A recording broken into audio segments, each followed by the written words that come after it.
मनोज जरांगेंनी सरकारच्या योजनेवरून केलेल्या टीकेवरून प्रवीण दरेकरांनी जरांगेंवरच निशाणा साधलेला होता आणि यावरून आता जरांगेंनी प्रवीण दरेकरांना लक्ष्य केलेलं आहे। ओएसिस फर्टिलिटीच्या तज्ञांनी IVF उपचार पद्धतीद्वारे 1 लाखांहून अधिक जोडप्यांना मातृत्व प्राप्तीचा आनंद दिला आहे। मोफत अपॉइंटमेंट बुक करण्यासाठी आजच संपर्क साधा। दरेकरांनी राज्यातील मराठा समाजाच्या मुलांचा अपमान केल्याची टीका जरांगेंनी केली, तर हे सर्व फडणवीस घडवून आणत असल्याचा हल्लाबोल जरांगेंनी केलाय। मोठा तज्ञ आहे तुम्ही, माहिती आम्हाला, लय मोठा तज्ञ आहे।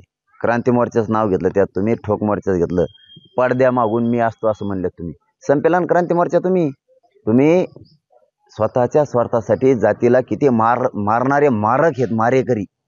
हा, त्यात 1 नंबरला तुम्ही आहेत। तो काही राजकीय वास आता यायला लागलाय, कारण तुम्ही बसताय पुतळ्याखाली महाराजांच्या आणि प्लॅनिंग काय, कुठल्या मतदारसंघात कोणाला उभं करायचं, कोणाला पाडायचं। तर मला वाटतं हे सगळं राजकीय सुरू झालंय आणि मग तसं असेल तर खुली राजकीय भूमिका घ्या। तो कुटुंब वाचविलं त्यांनी म्हणून तू भाजप कोण बोलायला लागला, पण मी आणि माझा समाज आम्ही दोघं पण मराठा समाज मोठा करायला लागलो, मराठा समाज वाचवायला लागलो समाजान। मी तू फक्त भाजप वाचायला, देवेंद्र फडणवीस वाचायला लागला का वाचवायला, तर तुला जेलपासून जाण्यापासून त्यांनी वाचलं म्हणून। ABP माझा, उघडा डोळे बघा नीट।